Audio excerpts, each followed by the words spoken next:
people think that being ambitious just means about your job and where you want to get to goal wise with your job. And when we think about ambition, we forget, well, okay, but what's my ambition for my personal life? What's my ambition for my relationships? What's my ambition for my body? My health. Those need to be calculated into our ambitions. And leaving those out is, why can't we be ambitious about all of it simultaneously? So by the time we get to that promotion or whatever job we want to, we're still healthy, we still have a relationship, we still like who we are, right? So that's one of the things I would offer people, like, write down your ambitions, but include your whole self, your whole life, your whole reality, your community. If we all started to think that way, like, yeah, top of the list on my ambition is healthy friendships with my girlfriends, healthy relationship with my important person. And I want to be rested. That's an ambition, right? So if we can reframe that, I feel like it would make a big difference. So, ladies, we continue with our summit. And now I want to introduce to you an amazing woman. I'm loving her work. Her name is Theresa Dintino. She's an author. She's a writer. She has penned 8 books and serves as guide and spiritual mentor to many. While attempting to reclaim and restore her ancestral medicine lineage, the Italian Strega tradition, and maybe some of you know what Strega means, that I want to ask her, you will learn. Theresa has claimed by the West African Dagara tradition of stick divination. Stick divination helped her find her way back to her own lineage and enables her to help others find and restore theirs. She's also co-founder of the Strega Tree Apothecary, ritual-based remedies for reconnection to yourself, your ancestors, and the natural world. And nastywomenwriters.com, promoting powerful women of all times and places. Theresa, I am so delighted that you're here. Thank you so much for taking on the invitation. Thank you so much for inviting me. It's very exciting. Theresa, what you do is just so inspiring. There are so many aspects that move me. And I like to start with your origin story. This happened for a reason. You got here for a reason. And you can start whatever you want. How did you get here? How did you become who you are today? Oh, wow. Story gets more complicated as the years go by. But yes, well, let's see. How I got started. Well,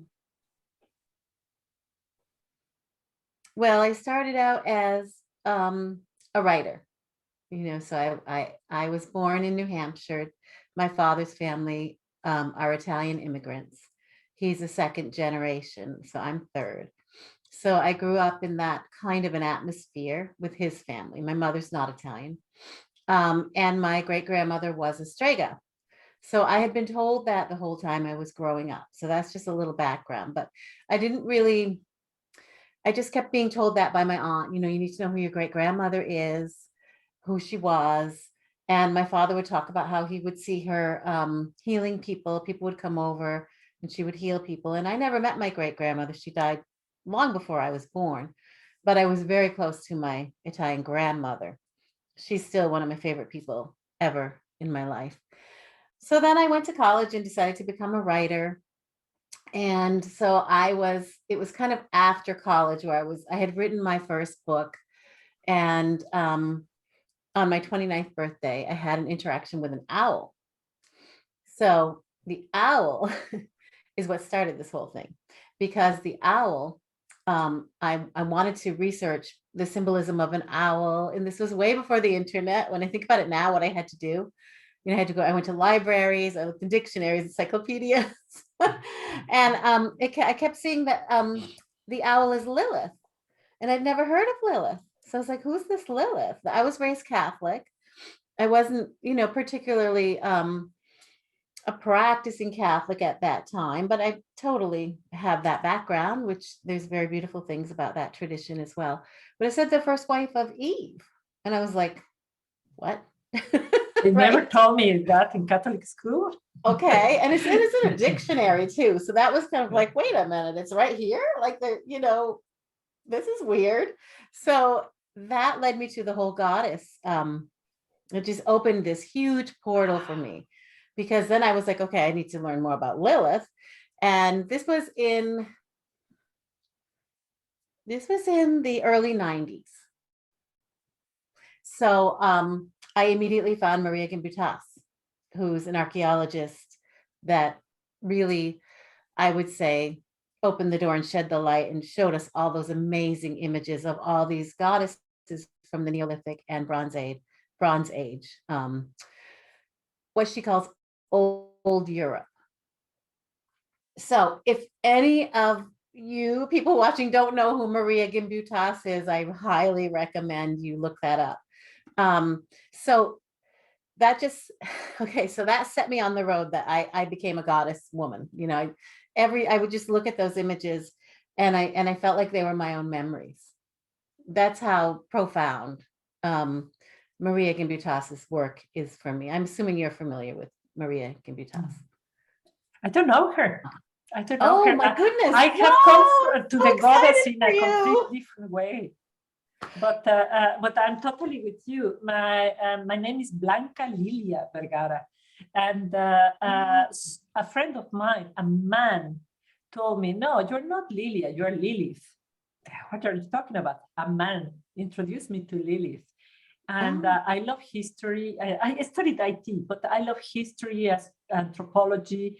And I came through the goddess that way. And I have a book here about Lilith written by two Spanish women. And I got that way. And the connection is so profound with the Aztec mythology.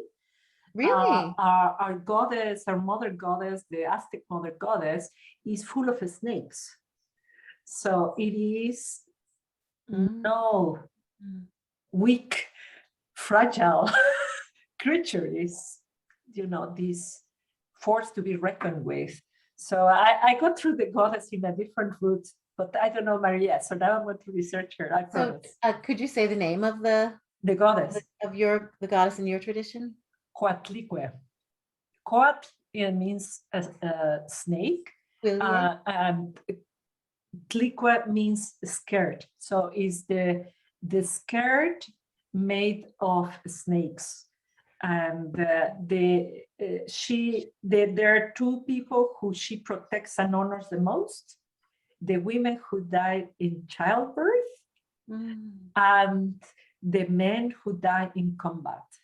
So the people who die defending their people. That is the goddess in the Aztec point of view. Yeah. And I also was raised Catholic. I hear you. You were also. Yeah. Well, my Italian grandmother, and I do write about this in my books. It was a very different form of Catholicism than and I'm sure yours was also. It was very mixed with the ancient pagan traditions. Totally syncretic with that. Well, so Maria Gimbutas, I'll just give a little background for people so they can go find her. She was from Lithuania. She was born and raised there, and then she got a PhD in archaeology, and she began going on digs, and she was one of the first women to run digs.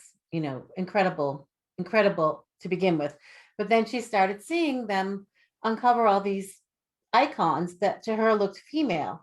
And those would get put in a wheelbarrow and just into the junk pile, because those weren't important. They were just fertility items. So she started, categorizing and collecting, and she's written these books, The Language of the Goddess, The Civilization of the Goddess, and The Gods and Goddesses of Old Europe, where she puts them in categories. And she remembered a lot of the folk tales of her upbringing. So she felt like she could recognize some of these images, still in the folk tales. So she's amazing. And the images, right? It's just these images of that these ancient priestesses created. And when you look at them, for me, like I said, it felt like a memory. So then I went, down that rabbit hole, and I found Crete, Bronze Age Crete, Minoan Crete, with the snake priestesses and the snake goddess. And I was attempting to write a book about Lilith, but then when I read about Crete, it just flipped over into a novel. And Lilith is in my first novel, Ode to Manoa, and my second one, Stories They Told Me, which is a sequel.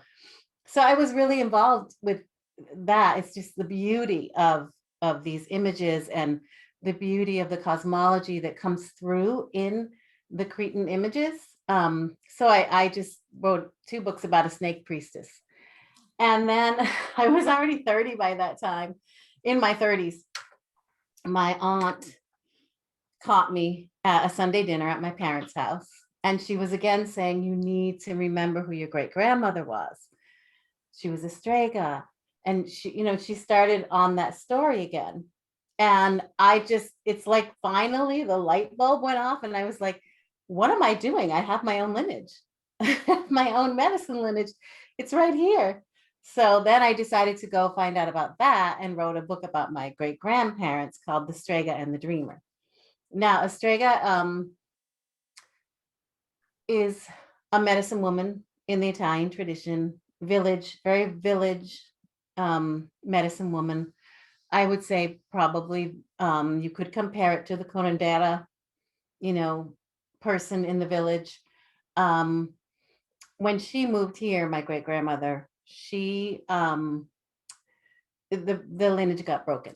So that's why it wasn't passed to me. It just did not translate. She was a midwife. She moved to the United States when midwifery was being eliminated. So yeah, so I wrote that book about her. And I really connected with her. And I researched all the research I could do without knowing Italian on what is a strega, what was it like, what did it mean, to try to write this book. There isn't very much if you don't speak or read Italian. I don't know even that there's that much if you do. But I made do with everything I found in my imagination, and I really interfaced with her when I wrote that book. And then when I finished writing the book, I was kind of destroyed because I wanted to talk to her every day, and I wasn't anymore. And so I did a shamanic journey to go find her, and I found her in the shamanic world, the other world. And she was in a cave, and she was making something out of the clay on the floor of the cave. And I couldn't see at first what she was making, but I figured out later that she was making wombs with wings. So I didn't have any idea what that meant till last year. It was like, it took me 15 years to understand that image. So I tell people that story a lot because a lot of times people do visualizations or shamanic journeys, and they see an image or they get a piece of information that they know is really important, but you can't decode it right away. And I just want to tell people sometimes it takes 15 years, right? Yeah. Yeah. So as I was trying to connect with her, and as she was beginning to teach me the ways of the Strega, from the other side, I was led to have a divination, a stick divination.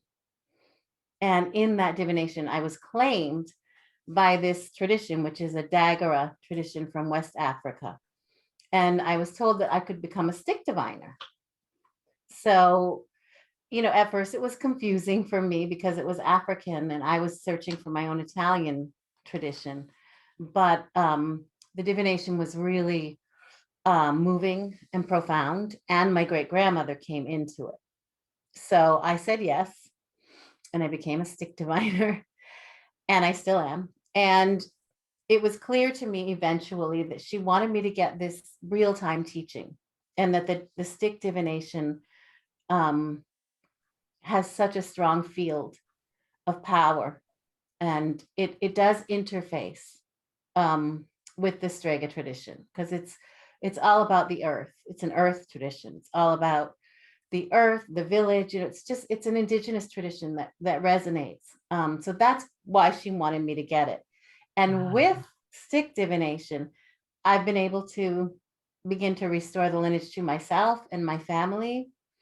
I have 2 nieces now that are initiated, and find out even more about the Strega tradition and help other women return to their own lineages through this format of stick divination.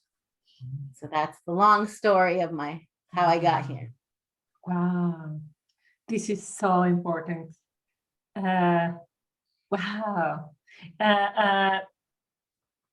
And then you end up talking in this summit, the Wounds to Wings summit. Right. When you first sent it, I read it as wombs to wings, because, okay, so I didn't finish that part of it.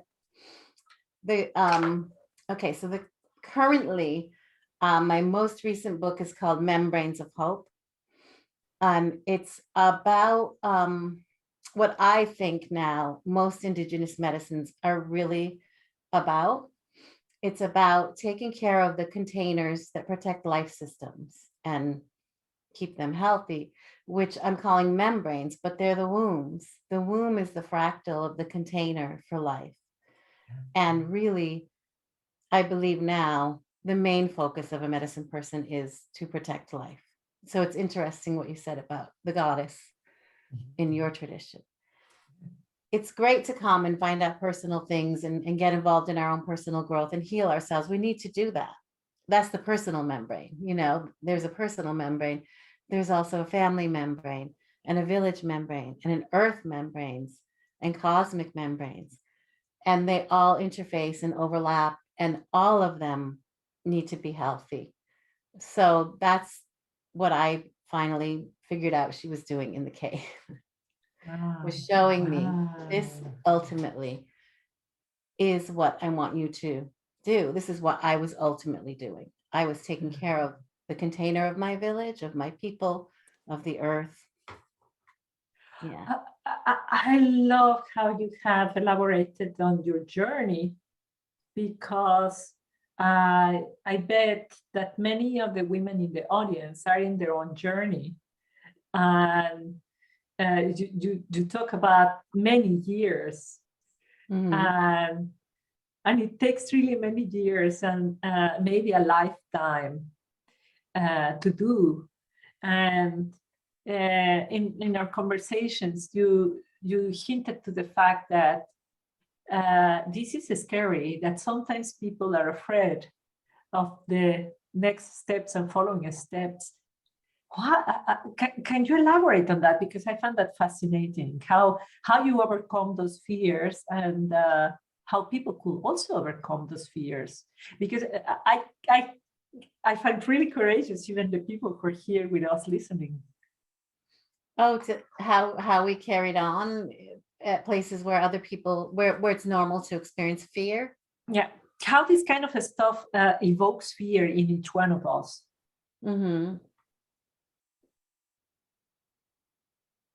Well, I mean, I will say now that I don't want to let my great grandmother down. So beautiful. I mean, she worked so hard.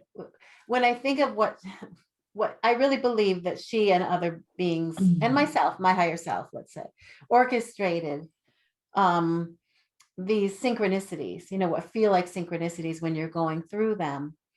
But when I think about what it must have taken to get me in the right place at the right time for some of these things, I think, well, I have to show up to this.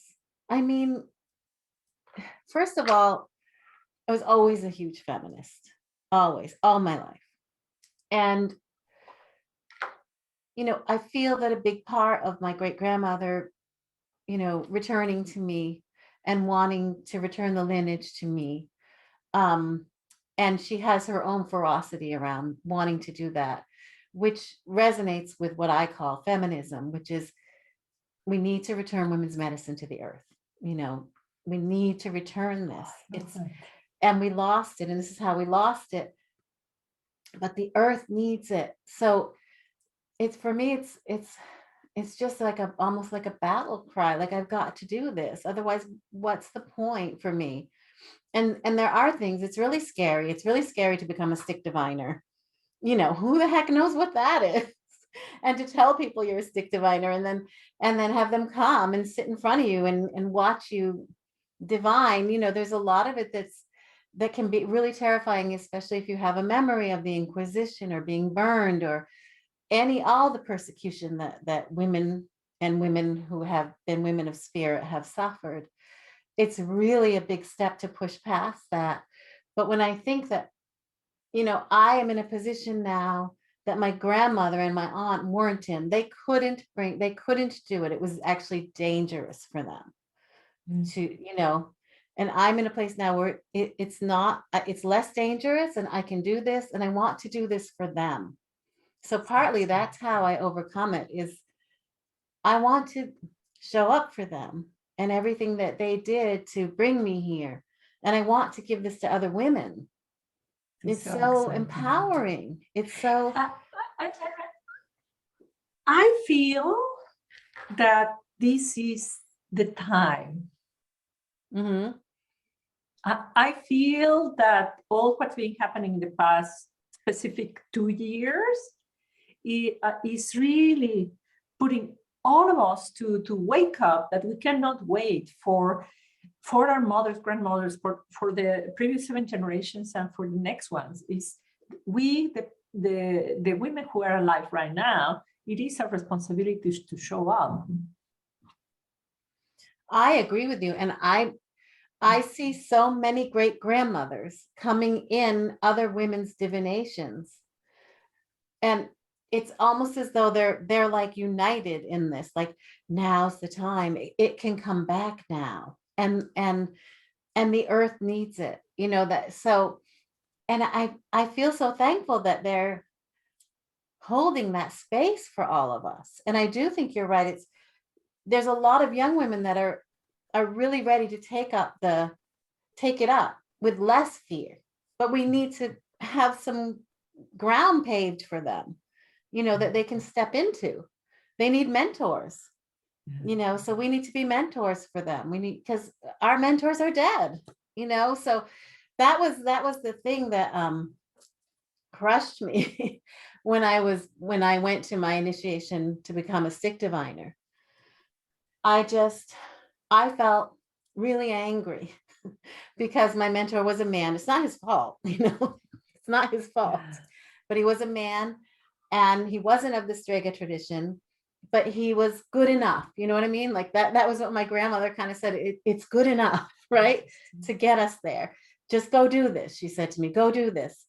But I felt like, gosh, I wanted a Strega. I wanted a woman, you know, but it's okay. It was good enough. But then she said to me, so go do this, but you need to promise me you will now be for other women what you didn't have. So I said yes to that, because I felt how lonely it can be to not have gotten your lineage from your ancestresses, to have to put all the pieces together. But she was there. So I wasn't alone, right?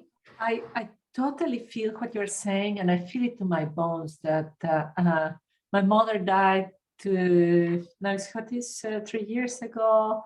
I never knew my grandmother. My aunt, who was like another mother for me, died a couple of years ago. Now all my mother's grandmothers, all the female lineage is gone.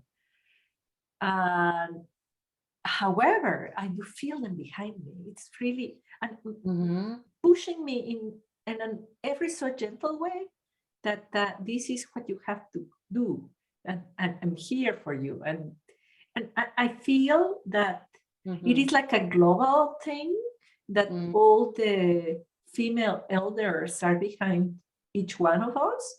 And I see many women awakening to this, giving themselves permission to remember their traditions. finding, I really love when you said that your grandmother told you, go there, do this, show up to that. Yeah. This follow the guidance is very important, I think, in what you're saying.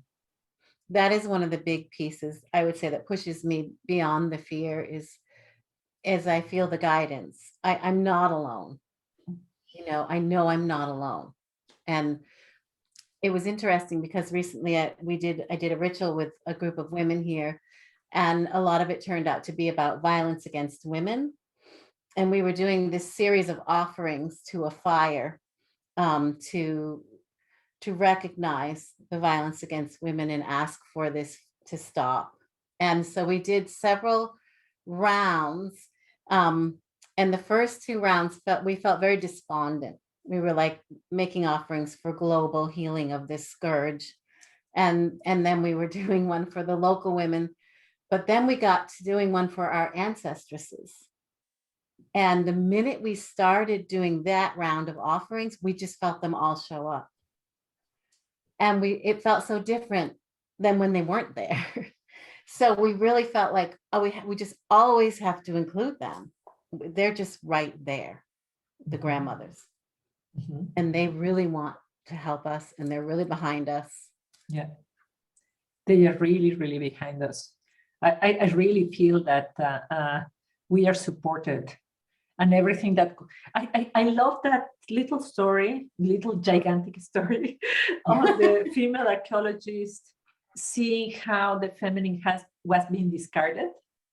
I think as that is the 3D rocks or whatever artifacts were discarded in our psyche, we have been discarding all these elements within. And this is the work that we need to be doing right now. That's beautiful. Mm-hmm. Yes. We have been, and it has been in all the ways we've internalized that, like that's not us. But when you look at it, it is us. And we know what it is when we look at it. We don't need someone to tell us what that figurine means. We know it's a very gut level, primal understanding of the power, of the power of the female. Yeah. And really embrace it. This power of the feminine is so fundamental. This is really, oh God. Look, my background is IT. I know many. I have an IT master and an MBA. So I know all these women in pinstripe suits, short hair, who don't eat when they are hungry, don't sleep when they are tired, who just keep working really hard because they want the promotion. And they end up very tired, and they are longing for the feminine. How can we start when if they are here in the audience, is that they are already feeling the call of the goddess? Mm-hmm. If you can help us with a next step or an insight or a question that will touch their heart, that would be so amazing. Let me think about that.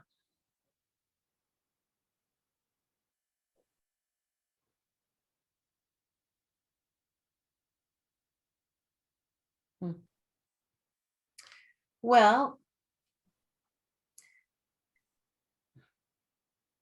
first of all, there's not one way to be a powerful woman, right? So everybody needs to define that for themselves. However, we do live in a world where certain things have been identified as female and certain as male, right? So it's people believe that it's male to push forward and not take care of yourself, right? And it is, it's something that's come to us from the patriarchal lens, and that's promoted as good. It doesn't mean that it's male, but that's just the way we have categorized it. However, there's a lack of wholeness in this point of view and this way, right? And the things that get left out, we feel that we're missing them, men and women, right? In this paradigm where it's, just push forward, push, don't think about how tired you are, don't eat because you need to look a certain way. So I don't know how this would fit in with their actual jobs. I'm hoping some of the newer jobs seem to have a lot of time that you can take to take care of yourself.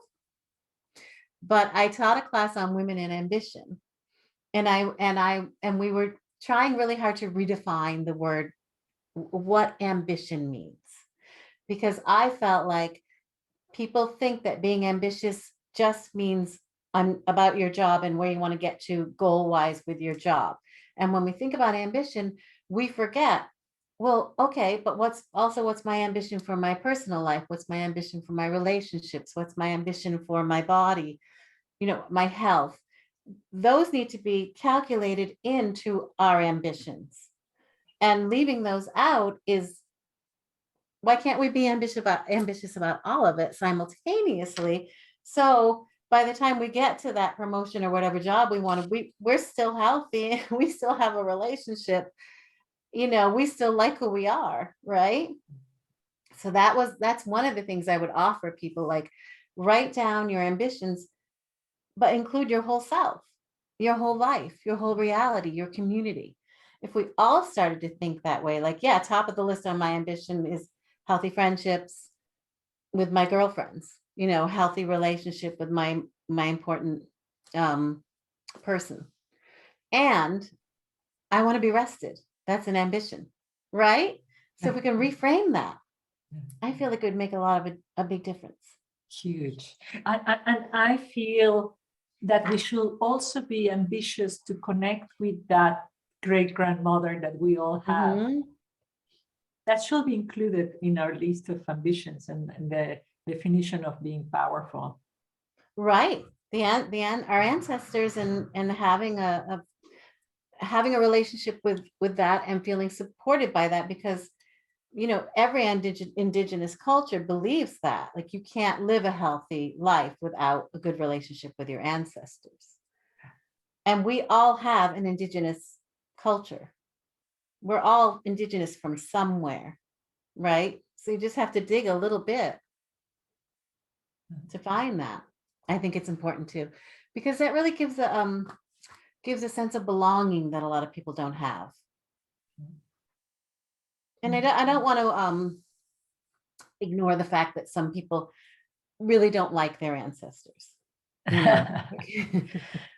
It can be an issue, and I understand that, for anyone who's watching and is thinking, well, you don't know my ancestors. I do understand that. It's good to heal that, if that is the case. But if it's really so aberrant that you don't even want to go there, then just claim who you want to be your ancestor. Oh, I love it. Claim who you want to be your ancestor. Yeah. In my family, I have the craziest bunch of combinations. Horrible people, people who were criminals, people with mental health problems, and I've been doing. I think I like you. I've been the researcher, the anthropologist of my family. Mm-hmm. And I found all these patterns, but what I found is that the people who with the most horrible behavior, there was a reason as well. There was trauma, and there was pain, and there was suffering. So with compassion, we can... I totally find that in divinations. The ancestors that show up are often the ones that need healing. And if the person, the client agrees to help them, which most people do, they become the biggest ally for that person. It's like a really good trade-off. That's what I've seen. Yeah. And why would you want to withhold healing from someone? Especially in the Dagara belief, if that's going on in your ancestral line, then you're going to bear the repercussions. So it's in your best interest to heal all of that. Yeah. I find it really powerful that if you do so, you are healing it for yourself and for the future generations. So exactly, it's really a great choice. Oh, good. I'm having so much fun talking to you, Theresa. I think we can talk for years. mm-hmm. But just for because of the schedule of the conference, we need to start saying goodbye.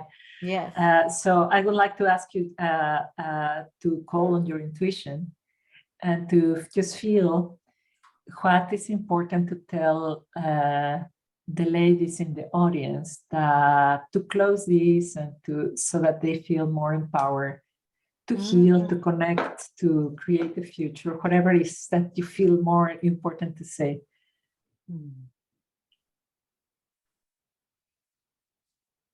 I would encourage them all to connect in with ancient women, because I feel that ancient women had access to and memory of a power that has really been systematically eliminated from our immediate past. And all you have to do is, look at Maria's books, research your own ancestry a little bit, and try to find someone to work with, because there's so much power there to help you remember your own power. And that just means without doing anything, you're not doing anything. It's just who you are. So to just carry that around in your core and let your power arise from that place rather than forcing and pushing. Really let it go into your womb and move from that place. Wow. Wow, beautiful, beautiful words. It came to my mind, the image that you put in our mind now, the womb with wings. Mm-hmm. Teresa, what a pleasure having this conversation with you. Thank you so much. Thank you. It's been really wonderful to connect with you, and greetings to all that are watching. And yeah, it's great time right now for this work. It is really great time for this work. Thank you, everybody. Did you enjoy this? Here is a selection of other videos that I feel you will love. And please don't forget to subscribe, to like, and to share. Love and light.